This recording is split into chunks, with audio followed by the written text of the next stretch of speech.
জুলাই গণহত্যায় শেখ হাসিনার বিরুদ্ধে মামলার খসড়া তদন্ত রিপোর্ট প্রসিকিউশনের হাতে। একাধিকবার অপরাধ প্রমাণের তথ্য উপাত্ত মিলেছে বললেন চিফ প্রসিকিউটর। তদন্ত রিপোর্ট অলমোস্ট ডান। এ মাসের প্রথমার্ধেই আমরা তার রিপোর্টগুলো হাতে পেয়ে যাব। যে ধরনের অকাট্য সাক্ষ্য প্রমাণ, এভিডেন্স যা কিছু আছে সেটা দিয়ে বহুবার তাদের বিরুদ্ধে অপরাধ প্রমাণ করা সম্ভব। দিল্লিতে বসে যতই ষড়যন্ত্র চলুক, খুনিদের বিচার হবেই, সাফ জানালেন অ্যাটর্নি জেনারেল। দিল্লি বসে কোনো নসিহত বাংলাদেশের মানুষকে সেই বিচার থেকে পিছনে ফেরাতে পারবে না। আমাদের জীবনের বিনিময় হলেও আমরা সেই বিচার করতে প্রতিশ্রুতিবদ্ধ। দেখছিলেন প্রধান শিরোনাম। রাতের সময় সঙ্গে আছি আমি মার্জিয়া শ্রেয়া এবং আমি সাইফুল রুদ্র। এবারে অন্যান্য শীর্ষ সংবাদ। সব জল্পনা কল্পনার অবসান, বিমস্টেকের সাইডলাইন বৈঠকে বসছেন ডক্টর ইউনূস, নরেন্দ্র মোদী। ব্যাংকক সম্মেলনে বাণিজ্যের নতুন দ্বার খোলার আশা। অন্তর্বর্তী সরকার দায়িত্ব নেয়ার পর দেশে কোনো জঙ্গিবাদের উত্থান হয়নি, রুখে দেওয়ার হুঁশিয়ারি দুই উপদেষ্টার। দেশকে কলঙ্কিত করার চেষ্টায় পরাজিত শক্তি, বলছে বিএনপি। অসময়ে নদী ভাঙনের সাতক্ষীরায় 10 গ্রামে হাহাকার, সুপেয় পানির তীব্র সংকট। 2 দিন পর বিকল্প রিং বাঁধ দেওয়ার কার্যক্রম শুরু।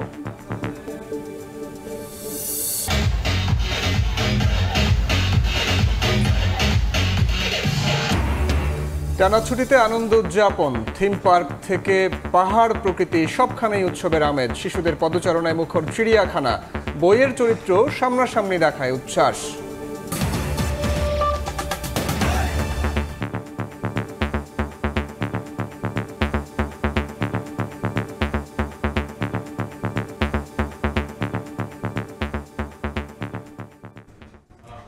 পলাতক শেখ হাসিনার বিরুদ্ধে জুলাই আগস্ট গণহত্যা মামলার খসড়া তদন্ত রিপোর্ট হাতে পেয়েছে আন্তর্জাতিক অপরাধ ট্রাইব্যুনালের প্রসিকিউশন।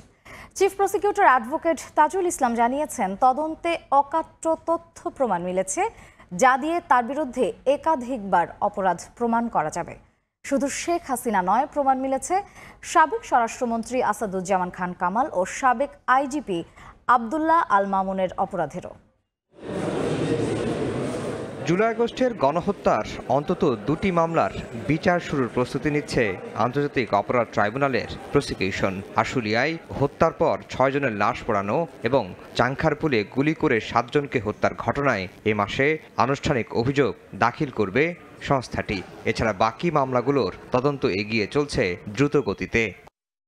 বুধবার ট্রাইব্যুনালের চিফ প্রসিকিউটর জানিয়েছেন, পলাতক শেখ হাসিনা, সাবেক স্বরাষ্ট্রমন্ত্রী আসাদুজ্জামান খান কামাল ও সাবেক পুলিশ মহাপরিদর্শক আবদুল্লাহ আল মামুনের বিরুদ্ধে হওয়া গণহত্যার মামলার খসড়া তদন্ত রিপোর্ট হাতে পেয়েছেন তারা। এখন চলছে পর্যালোচনা, যাতে ফাঁক গলে কেউ বের হয়ে যেতে না পারে। প্রধান আসামি শেখ হাসিনা এবং তার সাথে পুলিশের প্রধান আবদুল্লাহ আল মামুন, স্বরাষ্ট্রমন্ত্রী আসাদুজ্জামান খান কামাল, এদের তদন্ত রিপোর্ট অলমোস্ট ডান। এ মাসের প্রথমার্ধেই আমরা তার রিপোর্টগুলো হাতে পেয়ে যাব। তাদের রিপোর্টটা হাতে পাওয়া মাত্রই আমরা ফরমাল চার্জ দাখিলের প্রক্রিয়ার মধ্যে চলে যাব। তাজুল ইসলাম জানান, শুধু একবার নয়, একাধিকবার অপরাধ প্রমাণ করা যাবে এমন অকাট্য তথ্য প্রমাণ মিলেছে শেখ হাসিনার মামলায়, তাই সুযোগ নেই পার পাওয়ার।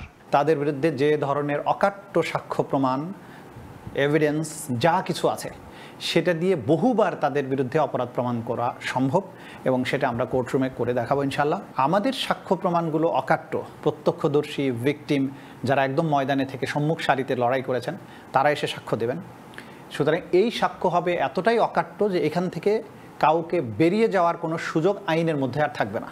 সুতরাং আমরা খুব সাকসেসফুলি তাদের বিরুদ্ধে অপরাধগুলো প্রমাণ করতে পারবো। শেখ হাসিনাকে ফেরাতে গত বছরের ডিসেম্বরে দিল্লিকে চিঠি দিয়েছে ঢাকা, যার জবাব এখনো মেলেনি। চিফ প্রসিকিউটর বলছেন, তাকে ফেরাতে আরেকবার চেষ্টা করবে সরকার। আফজাল হোসেন, সময় সংবাদ, ঢাকা। দিল্লিতে বসে যতই ষড়যন্ত্র চলুক, খুনিদের বিচার হবেই বলে জানিয়েছেন অ্যাটর্নি জেনারেল মোহাম্মদ আসাদুজ্জামান। দুপুরে ঝিনাইদহের শৈলকুপায় জরিপ বিশ্বাস ডিগ্রি কলেজের প্রথম পুনর্মিলনী অনুষ্ঠানে একথা বলেন তিনি। জানান, কোনো ষড়যন্ত্রই দেশের মানুষকে জুলাই গণহত্যার বিচার থেকে পেছনে ফেরাতে পারবে না। অ্যাটর্নি জেনারেল বলেন, জুলাই বিপ্লবে যেসব শহীদের রক্তের উপর দেশ ফ্যাসিবাদ মুক্ত হয়েছে তাদের রক্তের ঋণ পরিশোধ করতে হবে। দুর্নীতিবাজদের বিরুদ্ধে সামাজিক আন্দোলন গড়ে তোলার আহ্বানও জানান তিনি।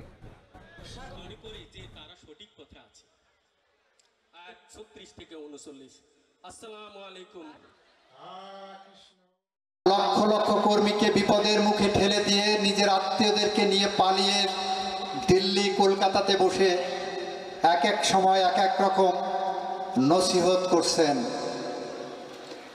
আমরা দ্ব্যর্থহীন ভাষায় বলতে চাই, এই বাংলাদেশে খুনিদের বিচার আমরা করবই। দিল্লি বসে কোনো নসিহত বাংলাদেশের মানুষকে সেই বিচার থেকে পিছনে ফেরাতে পারবে না। সব জল্পনার অবসান ঘটিয়ে বৈঠকে বসছেন প্রধান উপদেষ্টা ডক্টর মোহাম্মদ ইউনূস ও ভারতের প্রধানমন্ত্রী নরেন্দ্র মোদী। শুক্রবার ব্যাংককে বিমস্টেক সম্মেলনের ফাঁকে সাইডলাইনে একান্ত আলোচনায় বসবেন দুই নেতা। এর আগে সম্মেলনের প্রথম দিন মুক্ত বাণিজ্য অঞ্চল গঠনের চুক্তিসহ ৬টি বিষয়ে সবার সমর্থন চেয়েছেন পররাষ্ট্র সচিব। গত বছর ৫ আগস্ট হাসিনা সরকারের পতনের পর থেকে টানাপোড়েন চলছে ঢাকা দিল্লি সম্পর্কে। এরপর বিভিন্ন সময়ে নানা মহল থেকে দুই দেশের মধ্যে আলোচনার দাবি উঠে। বিমস্টেক সম্মেলনে সেই সুযোগ তৈরি হলেও বৈঠক নিয়ে সৃষ্টি হয় ধোঁয়াশা। অবশেষে সব জল্পনা কল্পনার অবসান ঘটিয়ে দ্বিপাক্ষিক বৈঠকে বসছেন বাংলাদেশের প্রধান উপদেষ্টা ডক্টর মোহাম্মদ ইউনূস ও ভারতের প্রধানমন্ত্রী নরেন্দ্র মোদী। থাইল্যান্ডের রাজধানী ব্যাংককে শুক্রবার বিকেলে বিমস্টেক সম্মেলনের ফাঁকে সাইডলাইনে একান্ত আলোচনায় বসবেন দুই নেতা। এর আগে বুধবার বিমস্টেক সম্মেলনের প্রথম দিন ব্যাংককের স্থানীয় সময় সকালে জ্যেষ্ঠ কর্মকর্তাদের ২৫তম অধিবেশন অনুষ্ঠিত হয়, যেখানে কথা বলেন বাংলাদেশের পররাষ্ট্র সচিব জসিমউদ্দিন। মুক্ত বাণিজ্য অঞ্চল গঠনের চুক্তিসহ ৬টি বিষয়ে সবার সমর্থন চেয়েছেন তিনি। তবে সব ছাপিয়ে তার বক্তব্যে উঠে আসে ইউনূস মোদী বৈঠকের ইতিবাচক সাড়া মেলার খবর। Are we expecting a meeting between Professor Yunus and Indian Prime Minister Modi? There has been a record from our side and we certainly hope that this will take place. দক্ষিণ এশিয়া সহ বৈশ্বিক রাজনৈতিক প্রেক্ষাপটে doctor Yunus Narendra মোদীর বৈঠকের দিকে নজর এখন বিশ্ব নেতাদের। এবারের সম্মেলনের মধ্য দিয়ে আগামী ২ বছরের জন্য বিমস্টেকের সভাপতির দায়িত্ব পালন করবে বাংলাদেশ। বাংলাদেশের প্রধান উপদেষ্টা ডক্টর মোহাম্মদ ইউনূসের নেতৃত্বে নতুন করে অর্থনৈতিক সম্ভাবনার দ্বার উন্মোচিত হবে এই অঞ্চলে, এমন প্রত্যাশা নিয়ে শেষ হবে এবারের বিমস্টেক সম্মেলন। নাজমুস সালেহী, সময় সংবাদ, ব্যাংকক, থাইল্যান্ড। শুধু ভারত নয়, যেহেতু পরবর্তী ২ বছরের জন্য বিমস্টেক চেয়ারম্যান হতে যাচ্ছে বাংলাদেশ, তাই বাকি রাষ্ট্রগুলো নিজেদের প্রয়োজনে ঢাকার সঙ্গে সাইডলাইন বৈঠকে আগ্রহী হবে বলে জানিয়েছেন প্রধান উপদেষ্টার উচ্চ পর্যায়ের প্রতিনিধি ডক্টর খলিলুর রহমান। রাজধানীর ফরেন সার্ভিস একাডেমিতে বিমস্টেক সম্মেলন সামনে রেখে সংবাদ সম্মেলনে তিনি আরও বলেন, আন্তঃযোগাযোগ মহাপরিকল্পনা বাস্তবায়ন, ব্যবসা বাণিজ্য সহ বিভিন্ন খাতে বাংলাদেশের সম্ভাবনার দ্বার উন্মোচন করবে। মাননীয় প্রধান উপদেষ্টা একটু আগে বললাম বিমস্টেকের পরবর্তী প্রধান চেয়ারম্যান। আমরা আশা করছি যে অন্যান্য সকল সদস্য রাষ্ট্রের শীর্ষ প্রতিনিধি এই সুযোগে তার সঙ্গে বিমস্টেকের আগামী দিনের কাজকর্ম নিয়ে আলোচনা করবেন। এটা হয় কিন্তু স্বাভাবিক যে আমরা কানেক্টিভিটি সকলের ইকুইটেবল বেনিফিটের জন্য আমরা দিতে আগ্রহী আছি। কেউ নেবেন তো ভালো, না নিলে নেবেন না। অন্তর্বর্তীকালীন সরকার দায়িত্ব নেওয়ার পর জঙ্গিবাদ উত্থানের মতো কোনো ঘটনা ঘটেনি। দেশের চরমপন্থার সুযোগ কাউকে নিতে দেয়া হবে না। নিউ ইয়র্ক টাইমসের প্রতিবেদনের সমালোচনায় কথা বলেন অন্তর্বর্তী সরকারের দুই উপদেষ্টা। আর বিএনপি নেতা রুহুল কবির রিজভী আহমেদ বলেছেন, অবৈধ টাকা ঢেলে বাংলাদেশকে কলঙ্কিত করার চেষ্টা করছে পরাজিত শক্তি। মির্জা ফখরুল ইসলাম আলমগীরের অভিযোগ, অপপ্রচারের শিকার হচ্ছে বিএনপিও। গণ অভ্যুত্থানের পর নতুন বাংলাদেশ গঠনের সুযোগ নিচ্ছে ইসলামী চরমপন্থীরা, এই শিরোনামে ১ এপ্রিল একটি প্রতিবেদন প্রকাশ করে দ্য নিউ ইয়র্ক টাইমস। প্রতিবেদনে আরও বলা হয়, বাংলাদেশ ধর্মীয় চরমপন্থার কবলে পড়তে যাচ্ছে। বর্তমান অন্তর্বর্তীকালীন সরকার চরমপন্থী শক্তির বিরুদ্ধে কঠোর ব্যবস্থা নেয়নি। প্রতিবেদনটি প্রকাশের পরপরই এটিকে বিভ্রান্তিকর, একপাক্ষিক বলে প্রতিবাদ জানিয়েছে অন্তর্বর্তী সরকারের প্রেস উইং। বুধবার এ নিয়ে কথা বলেছেন সরকারের দুইজন উপদেষ্টা। আমরা দায়িত্ব নেওয়ার পর কোনো ধরনের জঙ্গিবাদের কোনো কিছু দেখছেন? কোনো কিছু হয় না। এবং আল্লাহ দিলে আপনারা যদি সবাই সহযোগিতা করেন, জনগণ সাথে নিয়ে আমরা যদি কোনো ধরনের কোনো সমস্যা হয়, আমরা সবাই একসাথে মিলে সমাধান করব। কোনো রকম উগ্রপন্থায় যাতে বাংলাদেশে মাথাচাড়া না দিতে পারে, বাংলাদেশকে যাতে আমরা একটা গণতান্ত্রিক যে রূপান্তরের ক্ষেত্রে ডক্টর মোহাম্মদ ইউনূসের নেতৃত্বে আমরা কাজ করছি। আলোচনা এবং সতর্কতার মাধ্যমে সমাধান হচ্ছে না, তাহলে আমরা হার্ডলাইনে যাব এবং সেটা খুব শীঘ্রই যাব। নিউ ইয়র্ক টাইমসের বিভ্রান্তিকর প্রতিবেদনের সমালোচনা করেছেন বিএনপি নেতা রুহুল কবির রিজভী। তো এর পিছনে নিশ্চয়ই কারা জড়িত সেটাও বাংলাদেশের মানুষ জানে, এবং আজকে যারা পরাজিত শক্তি, সেই পরাজিত শক্তি এবং তাদেরকে যারা মদত দেয়, তাদের যৌথ প্রচেষ্টা এর মধ্যে থাকতে পারে। এদিন ঠাকুরগাঁওয়ে ঈদ শুভেচ্ছা বিনিময় করেন বিএনপির মহাসচিব মির্জা ফখরুল ইসলাম আলমগীর। তিনি অভিযোগ করেন সংস্কার ও নির্বাচন নিয়ে বিএনপিকে টার্গেট করে ভুল ব্যাখ্যা এবং অপপ্রচার চালানো হচ্ছে। যে বিএনপি আগে নির্বাচন চায়, তারপরে সংস্কার চায়, অথবা সংস্কার চায় না, নির্বাচন চায়, হুইচ ইজ এ ব্ল্যাটান্ট লাই। আমি আপনাদের সামনে খুব পরিষ্কার করে বলছি যে এটা একটা ভ্রান্ত ধারণা সৃষ্টি করা হচ্ছে জনগণের মধ্যে। জনগণের স্বার্থবিরোধী কোনো কিছুই বিএনপি সমর্থন করে না বলেও জানান মির্জা ফখরুল। কেয়ারটেকার গভর্নমেন্ট আমাদের। আফজাল হোসেন, সময় সংবাদ, ঢাকা। ঈদের তৃতীয় দিনেও বাঁধ ভাঙা উচ্ছ্বাস, আনন্দে ঈদ উদযাপন করছেন সারা দেশের মানুষ। আজও ছোট্ট সোনামণিদের পদভারে মুখর জাতীয় চিড়িয়াখানা। ফ্যান্টাসি কিংডম ও ড্রিম হলিডে পার্কে নাচে গানে আনন্দে মেতেছেন দর্শনার্থীরা। ঢাকার বাইরের দর্শনীয় স্থানগুলোতেও উপচে পড়া ভিড়।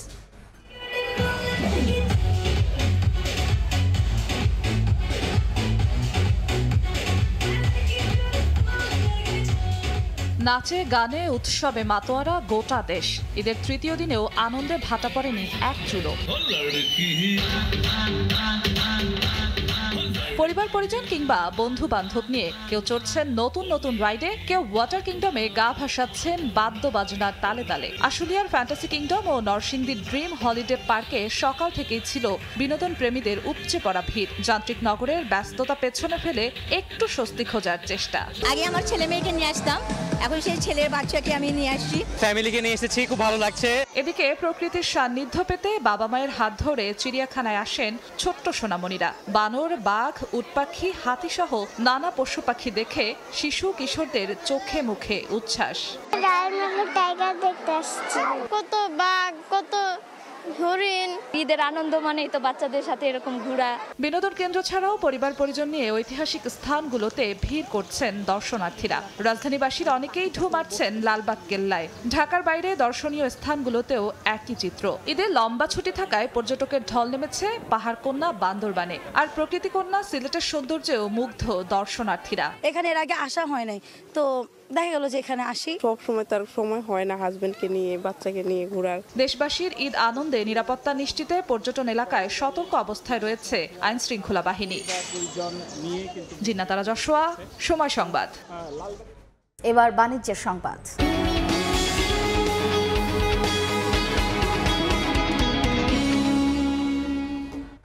খেলাপি ঋণের লাগাম টানতে ব্যাংক খাতের সিন্ডিকেট ভেঙে দেওয়া হয়েছে। এবার চ্যালেঞ্জ সুশাসন প্রতিষ্ঠা করা। যেসব ব্যাংক একেবারে ঘুরে দাঁড়াতে পারবে না সেগুলো একীভূত করা হবে, বন্ধ হবে না। এখনও খোঁজা হচ্ছে দেশ থেকে পাচার করা অর্থ গিয়েছে কোথায়। সম্প্রতি লন্ডনের সফরের সময় সংবাদের সঙ্গে একান্ত আলাপে এসব কথা জানিয়েছেন বাংলাদেশ ব্যাংকের governor doctor Ahsan H Mansur. বিস্তারিত জানাচ্ছেন শোয়েব কবির। ধীরে ধীরে মুক্ত হচ্ছে হাসিনা সরকারের আমলে জিম্মি হয়ে পড়া বাংলাদেশের ব্যাংকিং খাত। একই সঙ্গে চলছে গ্রাহকের আস্থা ফিরিয়ে ব্যাংকিং ব্যবস্থাকে স্বাভাবিক করার কার্যক্রম। এরই মধ্যে বাংলাদেশ ব্যাংক জানিয়েছে গেল ডিসেম্বর শেষে খেলাপি ঋণের পরিমাণ দাঁড়িয়েছে 3,05,073 কোটি টাকা। 3 মাসে বেড়েছে 60,787 কোটি টাকা। বাড়তে থাকা এই খেলাপি ঋণের লাগাম টানতে সুশাসন প্রতিষ্ঠার বিকল্প দেখছেন না কেন্দ্রীয় ব্যাংকের গভর্নর। দুর্বৃত্তায়ন করার যে বোর্ডগুলো আছে সেগুলো তো আমরা ভেঙে দিয়েছি। আমরা শক্তিশালী গভর্নেন্স চাই। আমি মনে করি যদি গভর্নেন্স ব্যাংকের ভালো হয়, বিনিয়োগগুলো যদি ভালো হয়, আমাদের ওই ব্যাংকগুলো আবার ঘুরে দাঁড়াতে বাধ্য। জানান কোনো ব্যাংকেই বন্ধ হবে না।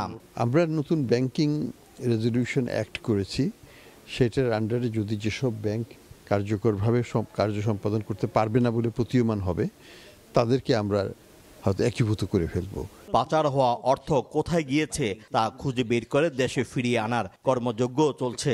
ব্যাংক খাতের কোনো তথ্যই গোপন করা হবে না বলেও জানান তিনি। এখন যেটা হচ্ছে যে বিদেশে কি কি অ্যাসেট ট্রেসিং আছে সেটা আমরা করার চেষ্টা করছি এবং পরবর্তীতে আমরা এটা উদ্ধারের চেষ্টা করব। আমরা যেটা সত্য কথা সেটাই লিখব। কোনো ব্যাংকের পরিচালনা পর্ষদে স্বজনপ্রীতি শঙ্কা দেখা দিলেই তা ভেঙে দেওয়ারও হুঁশিয়ারি দেন বাংলাদেশ ব্যাংকের গভর্নর। যদি এগুলি সঠিকভাবে বাস্তবায়ন হয় তবে বাংলাদেশের অর্থনীতিতে নতুন মাত্রা সংযোজন হবে। শোয়েব কবির, সময় সংবাদ, লন্ডন।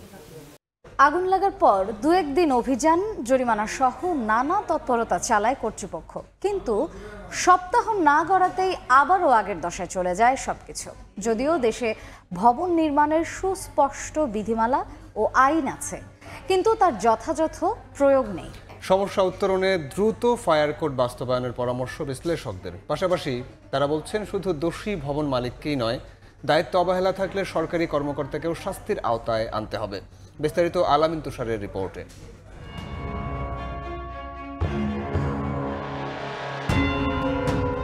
রাজধানী ঢাকায় ভবন নির্মাণের জন্য ন্যূনতম নিয়ম যে মেনে চলা হয় না তার প্রমাণ এমন একে অপরের গা ঘেঁষে দাঁড়িয়ে থাকা বহুতল ভবন। এটি রাজধানীর নিউ মার্কেট এলাকা। নিয়ম অনুযায়ী আবাসিক ভবনের প্রতি 550 বর্গমিটারে 2টি অগ্নি নির্বাপক যন্ত্র থাকার কথা, কিন্তু এসব কমপ্লেক্সের সিঁড়ির কাছে ছাড়া কোথাও নেই তেমন কিছু। মেন সুইচ যেখানে আছে, এটার চাবি কার কাছে? ইলেকট্রিশিয়ান। যে কেউ চাইলেই যেতে পারবো না? না, ওই 7 তলার অফিস। আমরা বেশি কথা বলতে গেলে সমস্যা হয়। নেই জাতীয় বিল্ডিং কোড অগ্নি সুরক্ষা সম্পর্কিত বিধানের তোয়াক্কা। রাজধানীর কাকলের 8 তলা এই পুরো ভবনের নিচে দোকান আর উপরের তলাগুলোতে আছে মেডিকেল সেন্টার, সিঁড়ি মাত্র একটি। 6 তলা এই ভবন রাজধানীর মহাখালীতে, মাত্র 2 ফিট জায়গার মধ্য দিয়ে এখান থেকে ভেতরে প্রবেশ করতে হচ্ছে। এখানে একটা মোটরসাইকেল পর্যন্ত পার্কিং করা। এবার আপনাদেরকে আমি যদি সিঁড়িটা দেখাই, সেই একই 2 ফিট চওড়া মাত্র, এবং এই 6 তলা ভবনের পুরোটা জুড়ে আর কোথাও কোনো সিঁড়ি পাইনি। এবার সামনের অংশটা দেখায়, কেসি গেটটা দিয়ে আরও জায়গা কমানো হয়েছে। বাইরে থেকে কিন্তু পুরো ফিটফাট, একেবারে 6 তলা ভবন, উপরে আবাসিক, নিচের পুরো অংশে কিন্তু দোকান, অর্থাৎ বাণিজ্যিকভাবে ব্যবহার করা হচ্ছে। রাজুক এটার অনুমতি কিভাবে দিয়েছে সেটাই আসলে প্রশ্নের বিষয়। এদিকে আইনি জটিলতা আর সীমাবদ্ধতার মধ্যেই 2014 সালে অগ্নি প্রতিরোধ ও নির্বাপন আইনের বিধিমালাও স্থগিত হয়েছে। যে পরিমাণ চাহিদা থাকে মোবাইল কোড করার, তার সিকিভাগও সম্ভব হয় না। পরিস্থিতি নিয়ন্ত্রণের বাইরে চলে যাবার আগেই দেশে দ্রুত ফায়ার কোড বাস্তবায়ন করা উচিত বলে মনে করেন বিশেষজ্ঞরা। দুর্নীতির জন্য আমরা কি ব্যবস্থা করেছি, কাকে সাজা দিয়েছি, এরকম দৃষ্টান্তকে আমরা দেখাতে পারবো। তিনি আরো বলেন, আইন কিংবা বিধিমালার প্রয়োগ তো বটেই, সবচেয়ে বেশি জরুরি জনমানুষের সচেতনতা বৃদ্ধি। রমজানের আগেই তো আমাদের এই ব্যবস্থাটা করার দরকার ছিল, প্রত্যেকটা ডিপার্টমেন্ট ঝাঁপিয়ে পড়া দরকার ছিল যে এটা সেফটিটা ঠিক আছে কিনা। আলামিন তুষার, সময় সংবাদ, ঢাকা। ভাঙনের 2 দিন পর সাতক্ষীরার আশাশুনিতে শুরু হয়েছে বাঁধ মেরামতের কাজ। সকালে সেনাবাহিনীর সহযোগিতায় জিও টিউন রিং বাঁধের কাজ শুরু করে পানি উন্নয়ন বোর্ড। এদিকে মিঠা পানির জলাধার তলিয়ে যাওয়ায় তীব্র হচ্ছে সুপেয় পানির সংকট। ফসলের ক্ষেত ও চিংড়ির ঘের তলিয়ে আর্থিক সংকটে পড়েছেন অনেকে। ঘর নেই, রান্নাঘর নেই, ঘর দরজা সব ভেঙে চুরি করে গেছে। আমরা স্কুলে যেতে পারছি না, আমাদের স্কুলের বই খাতা সবকিছু ভিজে গেছে। নেই টানা বর্ষণ বা উজানের ঢল, তবুও হু হু করে ঢুকছে পানি, তলিয়ে গেছে লোকালয়। দুর্ভোগের বোঝা বয়ে বেড়াচ্ছেন সাতক্ষীরার আশাশুনি উপজেলার বাসিন্দারা। খোলপেটুয়া নদীর 150 ফুট বাঁধ ভেঙে তলিয়ে গেছে 10টিরও বেশি গ্রাম, ভেসে গেছে চিংড়ির ঘের। কষ্টের ফসলও এখন পানির নিচে। মিঠা পানির জলাধারে নোনা জল মিশে যাওয়ায় তীব্র হচ্ছে সুপেয় পানির সংকট। কোনো ঘরেই জ্বলছে না চুলা, অনাহারে বাসিন্দারা। ঘর বাড়ি কিছুই নেই, আমার কোনো আশ্রয় নেই। এই যে প্লাবিত যে জায়গাটা, এখানে সরকারি কোনো খাওয়ার খাদ্য কোনো ব্যবস্থা হয়নি। খাওয়ার সমস্যা, পানির সমস্যা, বাথরুমের সমস্যা। এদিকে ভাঙন ঠেকাতে বুধবার সকালে কাজ শুরু করে পানি উন্নয়ন বোর্ড। জিও টিউন রিং বাঁধের নির্মাণ কাজের সহযোগিতায় যুক্ত হয়েছে সেনাবাহিনী। করার কাজ চলতেছে এবং কয়েকটা আমরা বসছি আর কি। তো আমরা যে ভাটির যে সময়টা পাবো পুরো ভাটির সময়ে আমরা জিওটি করব। গত সোমবার খোলপেটুয়া নদীর বাঁধ ভেঙে গ্রামে ঢুকে পড়ে পানি। এর আগে প্রথমে বাঁধে ফাটল দেখা দিলে প্রশাসনকে জানানো হয়, তবে এতে কেউ তোয়াক্কা করেননি বলে অভিযোগ স্থানীয়দের। সময় সংবাদ, সাতক্ষীরা। খেলার খবর। ভিন্ন ধর্মের অনুসারী হলেও ঈদের সময়ে জাতীয় দলের সঙ্গে দারুণ উপভোগ করেন জাতীয় দলের ব্যাটার লিটন দাস। সবার সঙ্গে খাওয়া দাওয়া করে কাটে ঈদের দিন, তবে বেশি মিস করেন ঈদের ছুটিতে দিনাজপুরে বন্ধুদের সঙ্গে আড্ডা।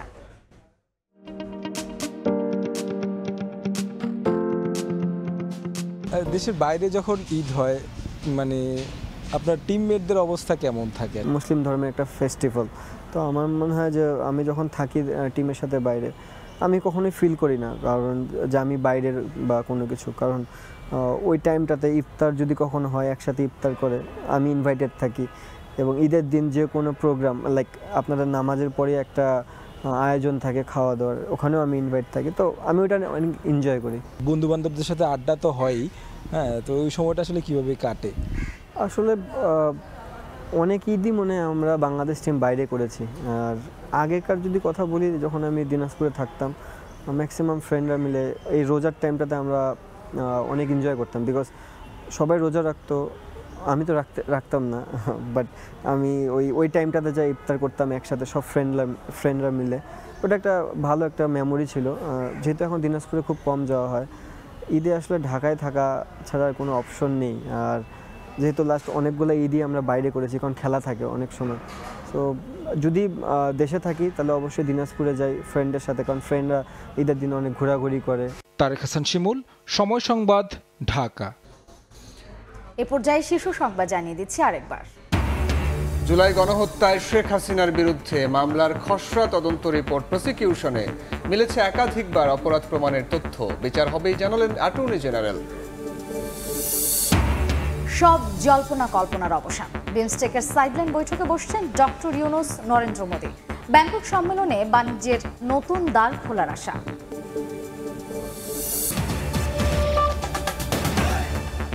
এই ছিল রাতের সময়। সঙ্গে থাকুন সময়ের।